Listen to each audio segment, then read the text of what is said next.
जय गुरुदेव। प्रेम न बारी उपजे, प्रेम न हाट बिकाय। राजा परजा जेहि रुचे, शीस दे लई जाय।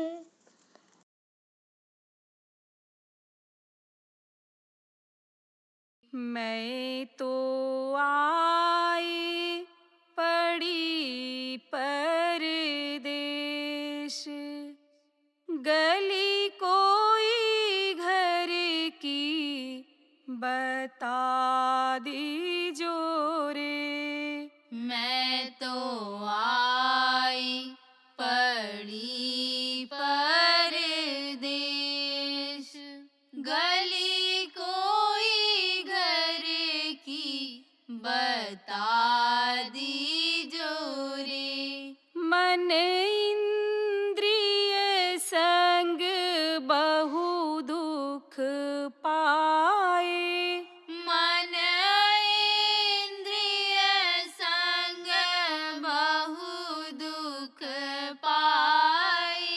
भेद सुख घर का जना दीजो रे। गली कोई घर की बता दीजो रे। भेद सुख घर का जना दीजो रे। गली कोई घर की बता दीजो रे। हे गुरु समरथ बंदी छोड़ा, हे गुरु समरथ बंदी छोड़ा। मोहि चरणों में आज लगा लीजो रे। गली कोई घर की बता दीजो रे। मोहि चरणों में आज लगा लीजो रे। गली कोई घर की बता दीजो रे।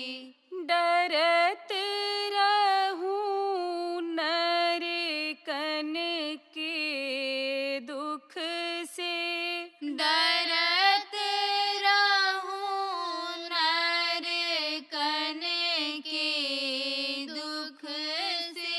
मोहि जम से आप बचा लीजो रे। गली कोई घर की बता दीजो रे। मोहि जम से आप बचा लीजो रे। गली कोई घर की बता दीजो रे।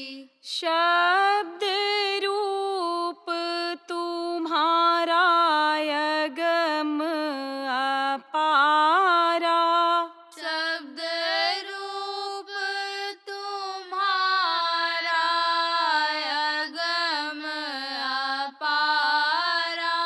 सोई मोहि लखा दीजो रे। गली कोई घर की बता दीजो रे। सोई मोहि लखा दीजो रे। गली कोई घर की बता दीजो रे। जुगत तुम्हार कमाऊं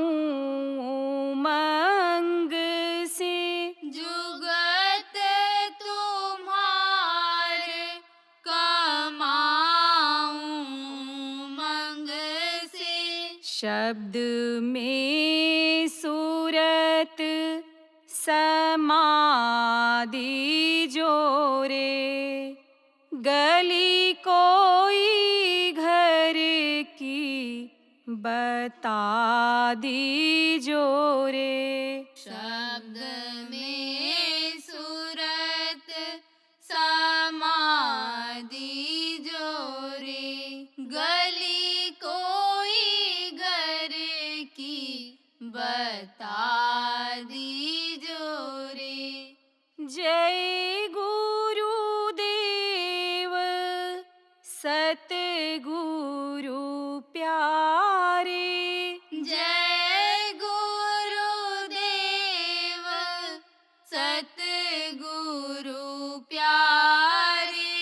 काज मेरा पूरा बना दीजो रे, गली कोई घर की बता दीजो रे। काज मेरा पूरा बना दीजो रे, गली कोई घर की बता दीजो रे। मैं तो आए पड़ी परदेश, गली कोई घर की बता दीजो रे। मैं तो आय पड़ी परदेश, गली कोई घर की बता दीजो रे। जय गुरुदेव। जय गुरुदेव।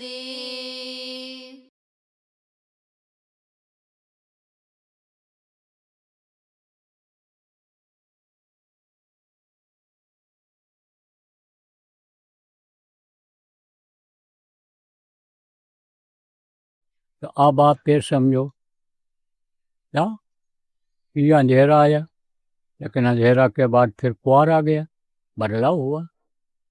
तो कुआर का मतलब क्या होता है? कुआरे न रहो, कुआरापन खत्म करो।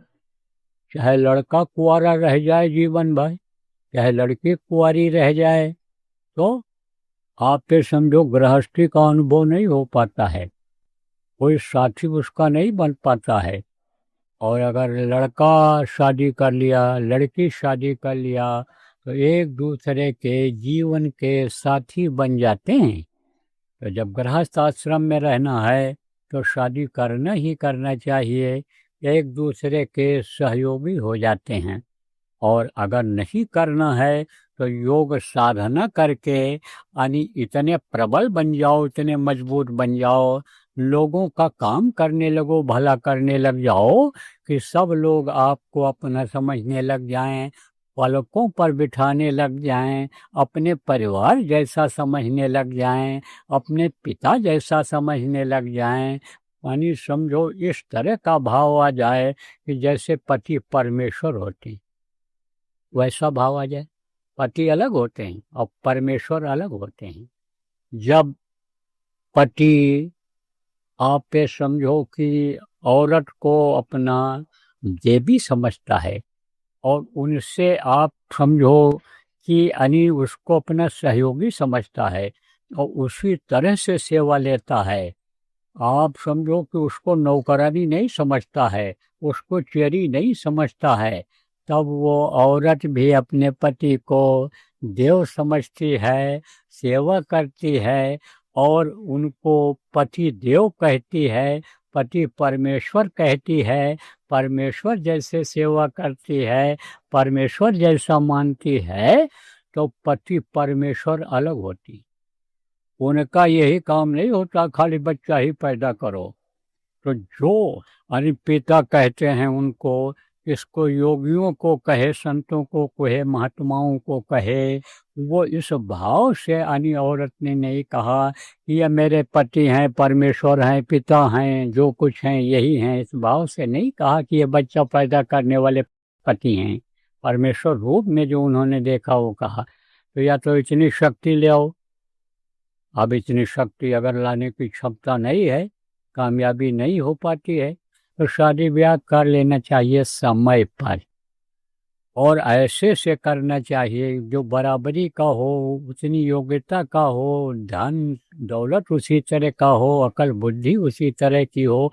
शाकाहारी आप हो, नशा मुक्त हो बच्चे और बच्चियों, तो वो भी शाकाहारी हो, नशा मुक्त हो। ऐसे से कर लेना चाहिए। विचार भावनाएं जिससे मिलती हैं। इसी तरह से जीवात्मा को कुंवारा नहीं रखना चाहिए। जीवात्मा का हाथ पकड़ा देना चाहिए। शादी ब्याह में क्या होता है, हाथ पकड़ा देते हैं। कौन पकड़ाता है? विद्वान लोग पकड़ा देते हैं। विद्वान लोग हाथ पकड़ा देते हैं। विद्वान किनको कहते हैं? जिनको आप पुरोहित कहते हो, जिनको आप पंडित जी कहते हो, जिनको आप शादी कराने वाले महाराज कहते हो, वो हाथ पकड़ा देते हैं और कहते हैं कि हाथ एक दूसरे का पकड़ो और कसम खाओ, संकल्प बनाओ। यहाँ पर देवताओं की उपस्थिति है, अग्नि, वरुण और इन सब लोगों को मैंने यहाँ बुलाया है साक्षी के लिए कि हाँ, मैंने इनका विवाह इस समय पर संपन्न किया था। तो संकल्प बनाओ कि हम जीवन भर एक दूसरे का साथ देंगे, जीवन भर हम तुम्हारे साथ रहेंगे, हर दुख सुख में हम भागीदार रहेंगे। और उस समय पर एक दूसरे का गांठ जोड़ देते हैं।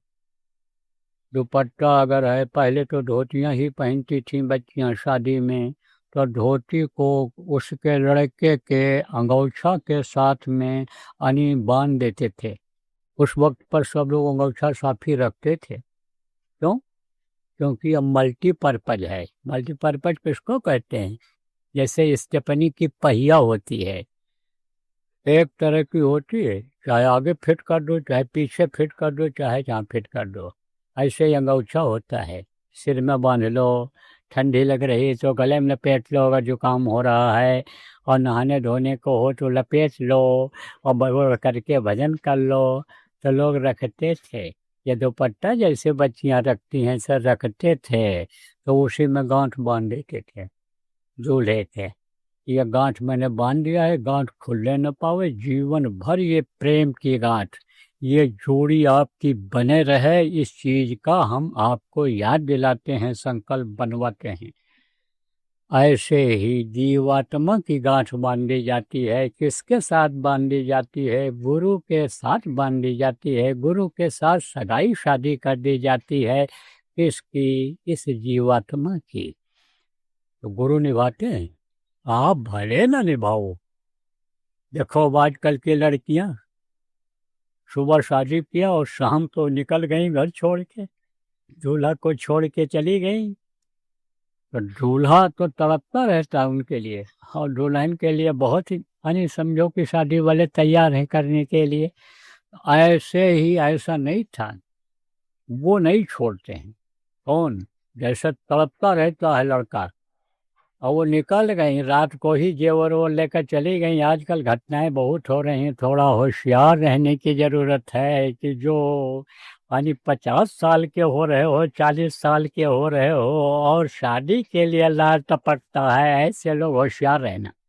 तो हम साफ बात करते हैं, न समझावें न बतावें आपको तो वो भी ठीक नहीं है। फंस जाओगे तब कहोगे सारा रुपया, सारा जेवर, माँ का गहना सब लेकर के चली गई, मैं लालच में पड़ गया कि 3 लाख रुपया दे देंगे, 5 लाख रुपया दे देंगे तो हमारी शादी हो जाएगी। तो कहोगे कि नहीं कहोगे? तो कहा ब्याह की इच्छा उठे मन में, ब्याह की इच्छा उठे मन में, अब 18, 20, 25 में कीजिए, और 30 भय पर खीस भय, और 40, 50 में नाम न लीजिए। और ताहू पर यदि इच्छा जगे तो जूता 100 सिर पर रख लीजिए। आप ये बात समझ लो। तो समय से करना चाहिए, समय से। तो समय से कर लो और निभाओ। तो वो निभाते हैं। कौन निभाते हैं? गुरु निभाते हैं। आप गुरु को भले भूल जाओ, गुरु का साथ भले भूल जाओ, लेकिन गुरु कभी नहीं भूलने वाले हैं। और यहाँ तक गुरुओं का, यहाँ तक संतों का इतिहास मिलता है कि 4 जन्म लेना पड़ा उनको, कर्मों के अनुसार उनके भक्तों को 4 जन्म दिला करके और पार किए। प्रथम जन्म गुरु भक्ति कर, दूसर जन्म में नाम, तीसर जन्म में मुक्ति पद और चौथे में निर्धाम। चौथे जन्म में निर्धाम पहुँचाए हैं। नानक साहब का नाम आप लोगों ने सुना होगा। सिख धर्म मानने वालों के पहले गुरु थे वो। सबसे पहले गुरु वही हुए। कबीर साहब के शिष्य थे। धरती के दूसरे समझो संत थे। तो उनका एक शिष्य फंस गया। कहाँ चला गया? नरक चला गया। तो नरक में गए निकालने के लिए। वहाँ पर जब गए तो नरक में पैर लटकाया और उससे कहा कि पकड़ ले पैर का अंगूठा और आ जा ऊपर बाहर निकला। तो उनके शिष्य ने आवाज लगा दिया। किसके लिए लगा दिया? जो नरक में जीव पड़े हुए थे उनके लिए लगा दिया। कहा एक दूसरे के पैर का अंगूठा सब लोग पकड़ लो और तुम में से एक मेरा पकड़ो और मैं गुरु जी का अंगूठा पकड़ने जा रहा हूँ। निकल चलो, मौका अच्छा है। अब ऐसा कोई समर्थ नहीं आएगा जो तुमको नरकों से निकाल करके ले जाएगा। ऐसा कोई समर्थ नहीं आएगा कि नरकों में भेजने वाले, सजा देने वाले भी रोक पाएंगे कि कहाँ लेकर के जा रहे हो। तो मौका इस समय पर अच्छा है, पकड़ लो एक दूसरे का अंगूठा। तब नानक जी ने कहा, अरे तू ये क्या कर रहा है? मैं तुझको निकालने के लिए आया और तू सबके लिए आवाज लगा दिया।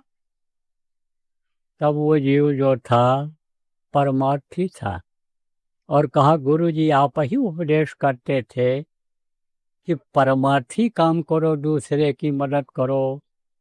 परमार्थ के कारण संतन धरा शरीर, परमार्थ के लिए संत आते हैं। आप ही उपदेश करते थे कि वृक्ष कबहु नहीं फल बके, नदी न संचय नीर। पेड़ अपना फल स्वयं नहीं खाता है, दूसरों को खिलाता है।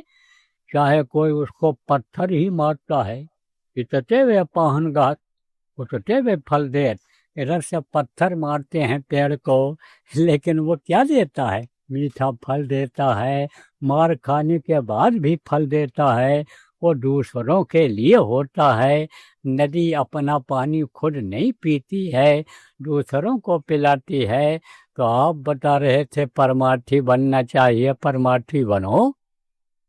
तो परमार्थी भाव गुरु महाराज आपकी दया से ही मेरे अंदर आया है। और मेरी ये प्रार्थना है हाथ जोड़ करके, आपका चरण छू करके, इनको सबको आप लेते चलो अपने साथ। आप समर्थ हो, मुझे मालूम है कि आपकी कितनी बड़ी नाव है, कितना बड़ा जहाज है कि यह सब अन्य जीव जितने भी हैं स्वर्ग वैकुंठ के सब बैठ जाएं तो भी उसमें पार होने के लिए जगह रहेगी। तो आप लेते चलो, दया करो। आप अगर इनको नहीं निकालोगे तो कौन निकालेगा, कौन आएगा? ये बेचारे सजा खाते रहेंगे। एक बार तो इनसे गलती हो गई, अब इनकी सबकी तरफ से मैं माफी मांगता हूँ, लेते चलो। तो जब भक्त आवाज लगाता है तो भक्तों की आवाज को भगवान टालते नहीं। भक्त होना चाहिए, दिखावे का भक्त नहीं होना चाहिए, अंदर से भक्ति होनी चाहिए। इसीलिए भक्ति के लिए कहा गया, सेवा करते हो तो भक्ति जगती है। तो सेवा के लिए कहा गया, चाहे तन की सेवा हो, चाहे मन की सेवा हो, चाहे धन की सेवा हो, गुप्त करो, चुपचाप करो, पता न चले किसी को। शबरी का नाम आपने सुना होगा। शबरी जात की भेदनी थी, बड़ी कुरूपी थी, तो उसका ब्याह कर दिया लड़के से। कुरूपी जानते हो, काली कलूटी, मुंह टेढ़ा, आँख टेढ़ा, नाक टेढ़ी, इधर उधर ऐसे थी वो। शादी कर दिया और रात को ही घर वालों ने विदा कर दिया। तो जंगल में से जाने का रास्ता था, तो दूल्हा जा रहा था। तो दूल्हे ने सोचा भाई देख ले हमारी दुल्हन है कैसी। अब जब उसको देखा तो घबरा गया और भगा, कहा ये तो राक्षसी है, राक्षसी है, डाइन है, डाइन है, ये तो हमको खा लेगी। और छोड़ के सटक गया। अब बेचारी जाए तो कहाँ जाए, जंगल में पड़ गई। सवेरा हुआ तो खोजने लगी कि कहाँ जाएं, किधर जाएं, रास्ता किधर है। तो एक पतला रास्ता दिखाई पड़ा, उसी रास्ते से गई तो देखा एक कुटिया बनी हुई है। मतंग ऋषि थे, उनकी वो कुटिया थी। वहाँ गई जब, तब उन्होंने देखा तो रो रही थी बेचारी, कहाँ जाएं। घर वालों ने तो विदा कर दिया, ससुराल जाओ। अब वापस जाना भी ठीक नहीं है और ससुराल का कोई अता पता नहीं है। और जिसका हाथ पकड़ाया घर वालों ने वही छोड़ करके भग करके चला गया, बेवफाई किया उसने। तो मैं जाऊँ कहाँ जाऊँ। तब मतंग ऋषि को प्रणाम किया और अपनी दुख को कहा। तब उन्होंने कहा बेटी तू यहीं पर रह, तेरे लिए झोपड़ी बनवा देते हैं और जो हम खाएंगे एक रोटी तो खा लिया करना, यहीं रहना। तो लोग उपदेश सुनने के लिए उनका आते थे तो समझाते थे कि भाई सेवा का बहुत बड़ा फल मिलता है, सेवा का बहुत बड़ा लाभ होता है, सेवा से ही हर चीज़ मिलती है, सेवा से ही वो खुश होते हैं। और आज तक जिसको कुछ मिला सेवा के द्वारा ही मिला है, इसलिए सेवा बराबर करता रहना चाहिए।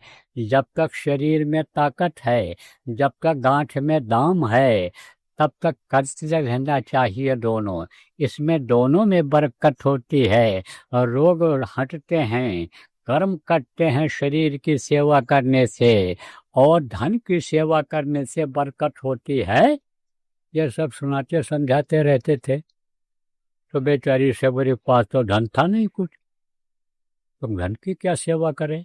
तो तन की सेवा करती थी और भीलन जाति की थी, छोटी जाति की थी। तो पहले जो ऋषि मुनि थे, जो पंडित पुजारी जो थे पहले के, उनमें छुआछूत की भावना बहुत ज़्यादा थी।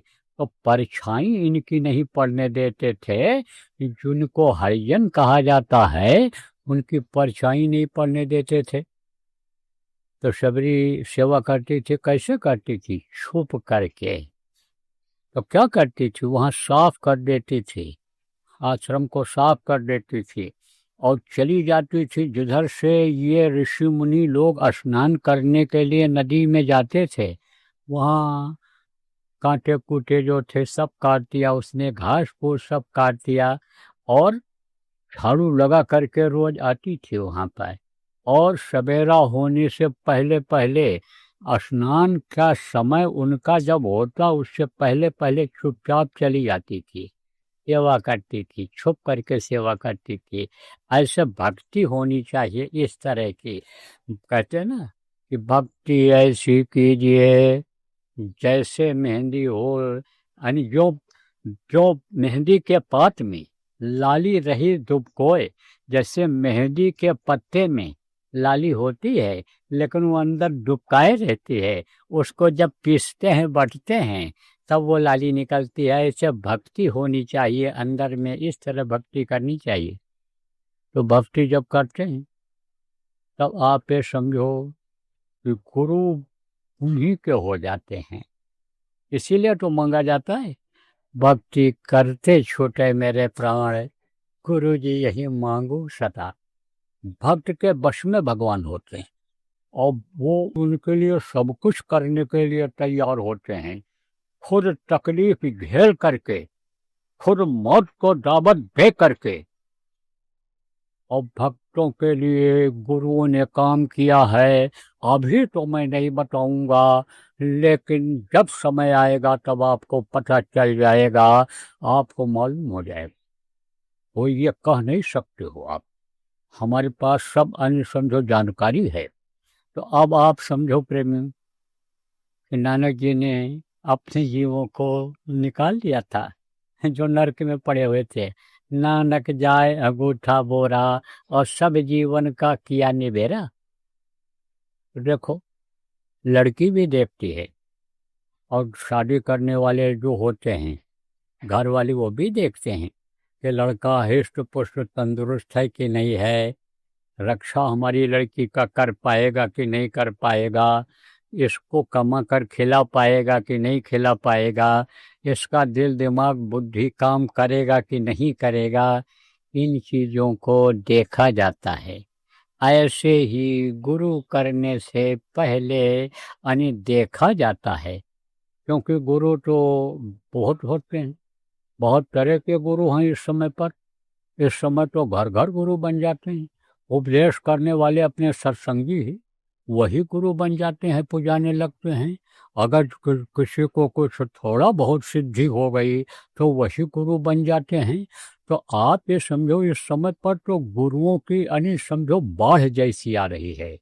इस समय पर तो जैसे बरसात में तर तर करने वाले नीले पीले निकल करके आ जाते हैं, उस तरह के गुरु हो गए। तो नहीं जान पाओगे, तो कोई कंठी बांध देगा, तो कोई छाप लगा देगा, तो कोई सिर मुड़वा देगा, तो कोई घर छोड़वा देगा, इसमें फंस जाओगे। तो कहा गया गुरु हैं 4 प्रकार के, अपने अपने अंग। गुरु पारस दीपक गुरु और मलया गिर गुरु भेंग। अब इसको भी समझा दें आप। गुरु क्या होते हैं? पारस पत्थर होती है। पारस पत्थर को जानते हो? पारस पत्थर होता है वो लोहे को सोना बना देता है। जो भी लोहा छू जाता है उस पत्थर से वो सोना बन जाता है। गुरु पारस दीपक गुरु। आंख बंद करते हो तो अंधेरा हो जाता है, लेकिन इन आँखों को बंद करने पर जो रोशनी दिखा दे, उजाला दिखा दे, वो गुरु होता है। गुरु माने क्या होता है? रू है नाम प्रकाश का, गु कहिए अंधकार, और ताको करे विनाशियो, सोई गुर करतार। इन बाहरी आँखों को बंद करने पर जो अंतर में उजाला ला दे, वही करतार माने उस प्रभु जैसा गुरु होता है। आप ये समझो नहीं जैसा होता है। कहा ना, सप्त पुरुष की आरसी संतन की ही दें, लखना चाहो अलग कोट इन्हीं में लिख ले।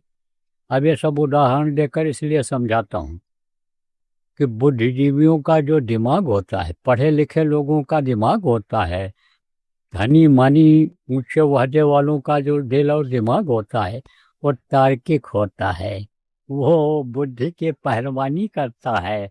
और जो गांव के सीधे साधे लोग हैं, अनपढ़ लोग हैं, जल्दी विश्वास कर लेते हैं और आजमाइश करके देख लेते हैं कि भाई दवा फायदा कर जाएगी, हम इसको खा लें, विश्वास करके दवा डॉक्टर से ले लेते हैं।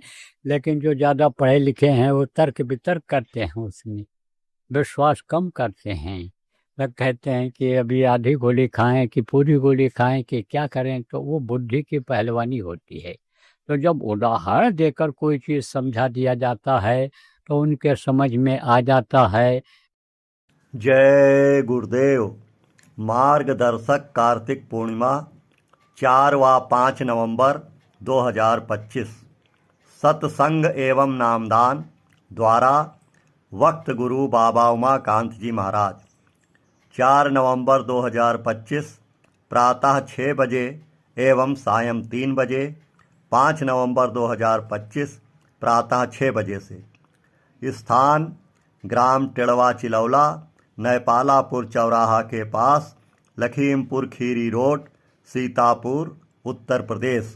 संपर्क 9559431212 व 6394063281। जय गुरुदेव।